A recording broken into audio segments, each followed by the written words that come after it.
नाग पंचमी की कहानी या नाग पंचमी व्रत कथा सुनने से व्रत का पूर्ण फल प्राप्त होता है। तो आइए जानते हैं नाग पंचमी की व्रत कथा। एक नगर में एक सेठ जी रहते थे। उनके 7 बेटे और 7 बहुएं थी। इनमें से 6 बहुओं के तो पीहर थे, लेकिन 7वीं बहू के पीहर नहीं था। जब वो गर्भवती हुई तो उसे घेवर खाने की इच्छा हुई। उसके पीहर नहीं था, तो जब पानी भरने गई तब एक घेवर चुरा कर ले गई। वहाँ जाकर पेड़ के नीचे घेवर रख दिया और सोचा कि पानी भरकर आराम से घेवर खा लूंगी। जब वह पानी भरकर घेवर लेने गई तो वहाँ घेवर नहीं मिला। उस पेड़ के पास एक बांबी थी, उसमें एक नागिन रहती थी। वो नागिन भी उस समय गर्भवती थी।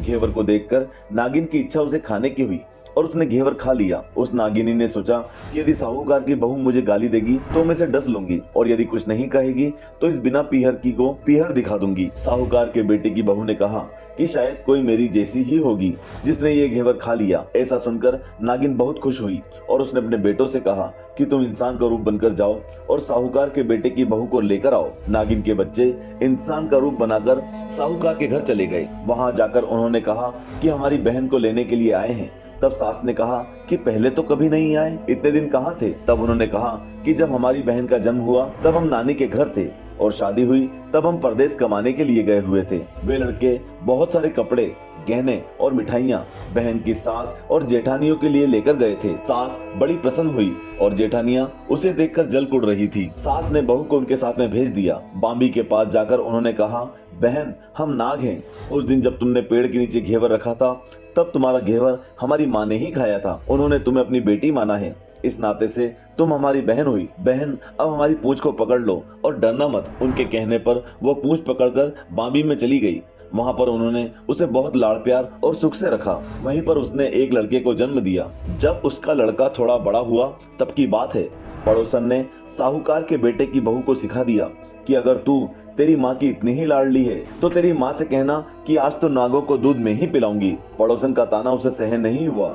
वो माँ से जिद करके नागों का दूध ठंडा करने लगी। अभी तक दूध ठंडा नहीं हुआ था, उससे पहले ही उसके बेटे ने घंटी बजा दी। घंटी की आवाज सुनकर छोटे बड़े सारे नाग दूध पीने के लिए दौड़ पड़े। जब उन्होंने दूध में मुंह लगाया तो बहुतों का मुंह जल गया। तब नाग क्रोधित होकर बोलने लगे कि हम बहन को काटेंगे। उसकी माँ ने उन्हें समझाते हुए कहा कि इसे मत काटो, ये तुम्हें आशीष देगी। तब साहूकार के बेटे की बहू ने कहा, जियो महारा नाग नागिनी, जियो महारा खड़िया आड़िया बीर, बीर उठावे देख नीरो चीर, चीर तो फट जाओ पण बीर जीता रहे।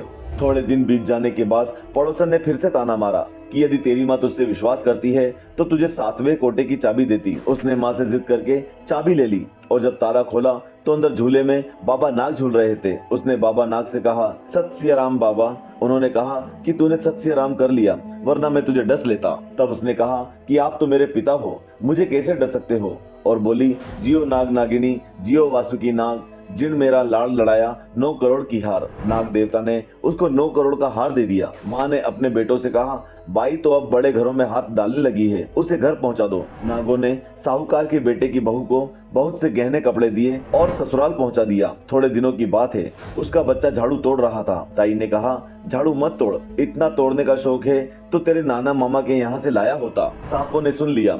माँ से जाकर कहा। माँ ने कहा, 2 झाड़ू सोने की बनवाओ, 2 चांदी की बनवाओ और दे आओ। ताइयां देकर जल गई। कहने लगी, इसके तो ताने मारने से धन बढ़ता है। कुछ दिनों की बात है, बच्चा गेहूं बिखेर रहा था। ताई ने ताना मारा, गेहूं बिखेरने का शौक है तो नाना मामा के यहाँ से लाता, हमारे यहाँ तो मत बिखेर। सांपों ने सुन लिया। जाकर माँ से कहा। माँ ने कहा, 2 बोरी दाने सोने के घड़ाओ, 2 बोरी दाने चांदी के घड़ाओ और दे आओ। ताइयां और जल गई और कहने लगी, इसे ताने मत मारो, इसका धन बढ़ता है। छोटी जेठानी लकड़ी लेने गई, वहाँ सांप था। उसने सोचा सबसे छोटी को भेजना चाहिए, सांप उसे खा जाएगा तो मुसीबत मिट जाएगी। छोटी बहू लकड़ी लेने गई तो वहाँ सांप बैठा था। बोली, भैया राम राम। सांप ने झट से बिछुए दे दिए। पहनकर छमछम करती चली आई। जेठानियां देख कर जल गई। 2-4 दिन बाद पान की गड्डियों में एक सांप दिखा तो बड़ी जेठानी ने सबसे छोटी को पान लेने भेजा। उसने सोचा आज अवश्य सांप काट लेगा। सांप को देखकर छोटी बोली, भैया घर के क्या हालचाल है? घर में सब ठीक तो हैं? सबको मेरा राम राम कहना। सांप ने मुंदड़ी पहना दी। जेठानियां फिर जल कुड़ गई। उसका पति दुकान से आया तो सिखा दिया कि तेरी बहू के तो सांप बिच्छू से दोस्ती है। साहूकार का बेटा अपनी बहू से रात को कहने लगा, सच सच बता, सांप बिच्छू तेरे क्या लगते हैं जो तुझे काट खाने के बजाय गहने देते हैं? बहू ने कहा, वो तो मेरे भाई भतीजे लगते हैं। फिर उसने सारी बात अपने पति को बताई। पति ने कहा, तो क्या तेरे भाई भतीजे तुम्हें ही बुलाते हैं, कभी अपने जवाई को यानी हमें तो बुलाते नहीं? आने कोने में छुपे सांपों ने यह बात सुन ली तो जाकर अपनी माँ से कहा। माँ ने कहा, दोनों को बुला लाओ। वे इंसान का रूप बनाकर दोनों को और बच्चे को बुला लाए। खूब कपड़े गहने देकर तीनों को विदा किया। ऐसा समर्थ पीहर नाग पंचमी की कहानी कहने वाले को, नाग पंचमी की कहानी सुनने वाले को सबको मिले। जैसी अनपिहरी वो पहले रही थी, किसी को भी ना रखे। ये थी नाग पंचमी की कहानी। हम आशा करते हैं आपको नाग पंचमी की कहानी यानी कि ये पावन कथा पसंद आई होगी। धन्यवाद।